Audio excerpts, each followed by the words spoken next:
teman-teman, selamat datang ke dalam acara Cerita Anak. Pada cerita anak kita hari ini, kita akan kembali membaca sebuah cerita dari Alkitab yang pastinya cerita ini akan sangat menarik dan menginspirasi kehidupan kita. Cerita kita pada hari ini berjudul Hadiah yang Terindah untuk Yesus. Apa sih hadiah yang terindah untuk Yesus? Nah, sebelum kita mulai untuk mendengarkan cerita, mari kita tunduk kepala, meminta tuntunan Roh Kudus dalam cerita kita. Mari kita berdoa. Bapa di surga, kami hari ini siap untuk mendengarkan cerita dari firman-Mu.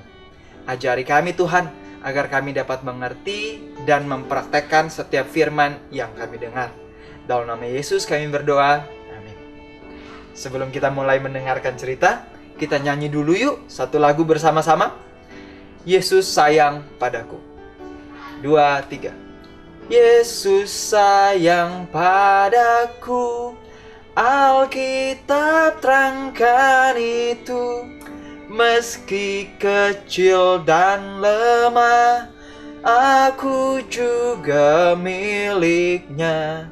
Ya Yesus cinta sayang padaku. Ya Yesus cinta, Alkitab katakan. Jadi teman-teman jangan pernah lupa, walaupun kita kecil, lemah, walaupun orang lain menilai kita secara negatif atau menilai kita buruk, tapi jangan pernah lupakan Yesus sangat mengasihi kita. Dan Dia rindu untuk menolong kita dalam kehidupan ini, mengubahkan setiap tabiat buruk kita. Nah, kita akan membaca dalam sebuah cerita yang berjudul Hadiah yang Terindah untuk Yesus. Teman-teman ingat, seringkali para imam pada zaman dahulu itu tidak suka dengan Yesus. Mereka tidak suka dengan Yesus bukan karena Yesus adalah orang yang tidak baik atau mungkin orang yang kasar dan pemarah, bukan. Tapi para imam tidak suka dengan Yesus oleh karena Yesus bersikap baik, jujur. Para imam merasa bahwa kebaikan, kejujuran, dan sikap Yesus yang menuruti firman Tuhan itu menyinggung tabiat mereka. Sehingga para imam tidak menyukai Yesus. Nah, salah satu dosa yang besar yang dilakukan oleh para imam yang tidak disukai Yesus adalah cara mereka memperlakukan fakir miskin dan janda-janda. Cara mereka memperlakukan orang yang di mata masyarakat sebagai orang yang tidak baik. Karena mereka menganggap bahwa orang yang sakit, orang yang mungkin mendapatkan musibah adalah karena perbuatan buruk mereka. Jadi para imam gantinya menolong orang yang membutuhkan, justru malah mereka membiarkannya begitu saja. Nah, hari ini kita akan mendengarkan sebuah cerita mengenai hadiah yang terindah untuk Yesus. Dalam bait suci, di tempat ibadah selalu ada tempat untuk memberikan persembahan. Nah, biasanya orang-orang yang kaya, dia suka untuk datang paling depan, lalu memberikan persembahan dari apa yang mereka miliki. Nah, seringkali yang mereka lakukan adalah mereka akan berusaha untuk menunjukkan apa yang mereka miliki. Jadi di saat mereka memberikan persembahan, uangnya mungkin dikasih lihat, kantongannya besar, lalu ditaruh satu persatu sehingga terdengar bunyi yang banyak sekali di tempat persembahan ini. Kerinting, kerinting, kerinting, kerinting. Sehingga saat imam melihatnya, imam akan merasa, wah, orang ini memberikan banyak persembahan. Apakah sikap itu baik? Tentu tidak. Kenapa? Karena sebuah sikap yang mau menyombongkan diri, menunjukkan apa yang mereka miliki itu adalah sifat yang sombong.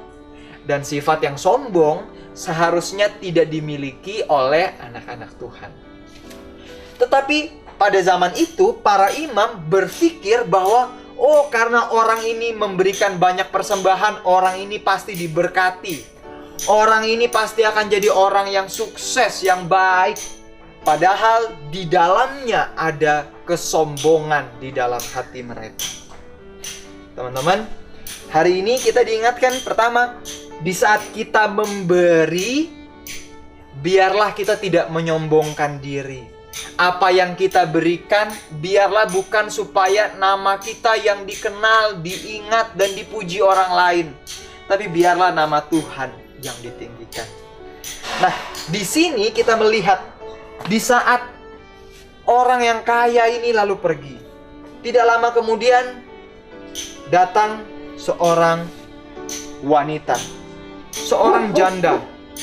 Janda ini adalah janda yang miskin. Janda yang miskin ini juga memberikan persembahan. Dia memberikan persembahan. Tapi janda yang miskin ini memberikan dari kekurangannya. Dia memberikan apa yang dia miliki dari kekurangannya. Sementara orang yang kaya ini memberikan dari kelebihannya. Jadi kalau contohnya dia punya 100 dinar atau 100.000 rupiah, dia berikan 10.000 dan jumlah itu besar.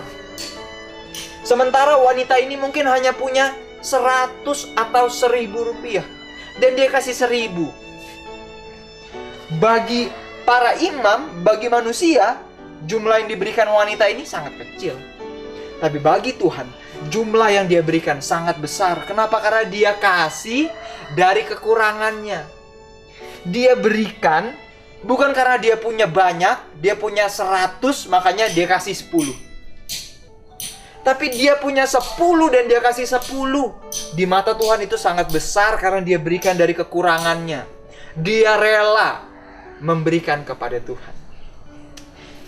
Inilah cerita kita. Hadiah yang terbaik untuk Yesus. Adik-adik, jangan pernah lupa bahwa Yesus bukan melihat seberapa besar jumlah yang kita berikan. Tuhan kita adalah Tuhan yang kaya. Nggak perlu sebenarnya kita memberikan uang persembahan, nggak perlu sebenarnya. Tetapi itu dibuat untuk menolong kita. Persembahan yang kita berikan sebenarnya untuk menolong kita agar tidak sombong, agar tidak menjadi orang yang pelit, agar mau berbagi. Sebenarnya persembahan yang kita berikan untuk kita, untuk melatih diri kita, melatih pikiran kita, melatih sikap kita dan karakter kita. Hari ini kita diajar untuk melihat bahwa persembahan yang Tuhan inginkan adalah persembahan yang tanpa pamrih. Banyak orang memberikan persembahan karena mengharapkan sesuatu. Orang kaya ini dia kasih persembahan karena dia berharap kalau dia kasih uang, oh nanti dia akan lebih diberkati. Oh bisnisnya akan lancar, usahanya akan lancar, ujian di sekolahnya akan selesai dengan baik. Tuhan tidak menghendaki pemberian yang mengharapkan sesuatu, pemberian yang pamrih. Tapi Tuhan mengharapkan pemberian yang sukarela. Bahkan di dalam buku Alfa Omega dikatakan, malaikat-malaikat di surga melayani Tuhan tanpa pamrih. Mereka bukan bekerja untuk mengharapkan sesuatu, tapi mereka memberi dengan sukarela. Hari ini juga kita diingatkan kisah tentang janda ini yang memberikan semua yang dia miliki untuk Tuhan. Dia tidak khawatir. Dia mempercayakan semua kehidupannya kepada Tuhan. Karena kenapa? Karena dia ingat bahwa segala sesuatu yang dia miliki adalah punya Tuhan yang Tuhan titipkan kepadanya. Jadi di saat Tuhan membutuhkan sesuatu, orang lain membutuhkan sesuatu, dia tidak menahan apa yang dia punya. Kenapa? Karena dia tahu ini punya Tuhan kok. Ini punya Tuhan yang Tuhan titipkan kepada saya supaya saya kelola.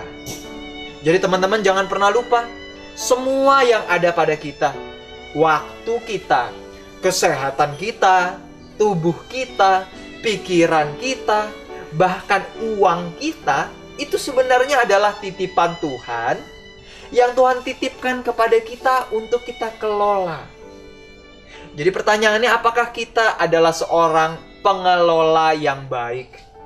Seorang pengelola yang baik tidak akan bertindak sendiri. Dia akan minta petunjuk dari Tuhan dalam mengelola semua yang Tuhan miliki. Biarlah melalui cerita anak kita hari ini, kita dapat kembali diingatkan untuk tidak suka sombong, untuk tidak suka pamer seperti orang kaya yang memberi persembahan di bait suci. Wah, tangannya diangkat tinggi-tinggi saat memberikan persembahan supaya terlihat apa yang dia berikan. Sombong dia cerita sama orang-orang, saya berikan segini loh. Itu sikap sombong, bukanlah sikap dari pengikut Tuhan. Biarlah kita jadi orang yang rendah hati, yang seperti janda ini yang memberi tanpa ada yang perlu tahu berapa yang dia beri. Yang melakukan sesuatu tanpa pamrih, tanpa mengharapkan apa-apa. Dan dia memberi dengan sukarela, dengan sukacita untuk kemuliaan bagi nama Tuhan. Nah, hari ini kita juga akan membaca ayat inti kita yang terdapat di dalam 2 Korintus 9 ayat 7. 2 Korintus 9 ayat 7. Teman-teman bisa ambil Alkitabnya dan kita akan membacanya bersama-sama. 2 Korintus 9 ayat 7. Di sana dikatakan, "Hendaklah masing-masing memberikan menurut kerelaan hatinya.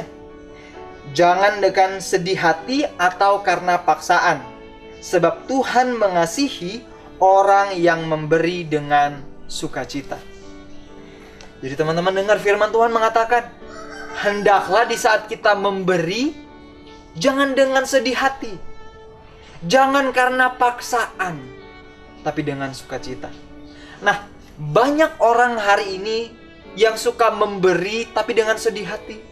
Atau seperti orang muda yang kaya ini memberi tapi dengan keinginan. Dia memberi karena mengharapkan sesuatu.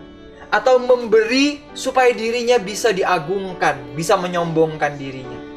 Ada orang yang memberi karena dipaksa. Memberi di sini bukan hanya bicara tentang memberi uang. Setiap dari kita, bahkan di saat kita masih kecil sekalipun, kita bisa memberi. Memberi bantuan lewat tenaga kita, pikiran kita, tindakan kita. Kita bisa memberikan sesuatu. Di saat orang tua kita membutuhkan bantuan, kita bisa memberi bantuan pada mereka. Di saat ada orang yang butuh untuk diberikan kekuatan, kita bisa bantu mereka.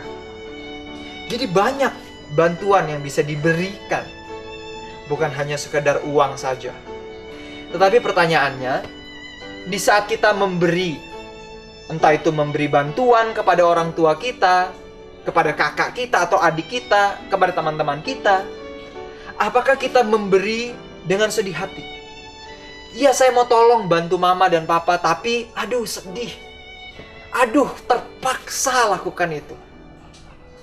Hendaklah di saat kita memberi, firman Tuhan katakan, jangan karena sedih hati atau terpaksa. Atau kita membantu orang lain, aduh karena terpaksa, gak enak. Atau kita membantu tapi tangan kita, aduh kesal, marah. Jangan lakukan itu. Biarlah kita memberi dengan sukacita, dengan hati yang riang, yang senang. Bukan karena terpaksa atau untuk menyombongkan diri, tapi biarlah setiap bantuan yang kita berikan untuk memuliakan nama Tuhan. Sampai di sini cerita anak kita pada hari ini. Biarlah melalui cerita ini kita dapat semakin dikuatkan dan ceritakan cerita yang kita dengar hari ini kepada keluarga dan sahabat-sahabat kita. Sampai bertemu lagi ke dalam cerita anak yang berikutnya. Mari kita tunduk kepala dan berdoa. Bapa di surga, terima kasih untuk cerita dari Alkitab ini Tuhan. Kami kembali dikuatkan, diingatkan bahwa Engkau sangat mengasihi kami. Tolong bantu kami Tuhan untuk menyatakan kasih ini dalam tindakan kami, dalam perbuatan kami. Ajarkan kami untuk jadi anak-anak yang tidak sombong, tidak suka mementingkan diri. Ajarkan kami untuk jadi anak-anak yang suka menolong, suka memberi bantuan kepada setiap orang. Terima kasih Tuhan. Dalam nama Yesus kami berdoa dan mengucap syukur. Amin. Sampai bertemu lagi ke dalam cerita anak yang berikutnya dan Tuhan memberkati.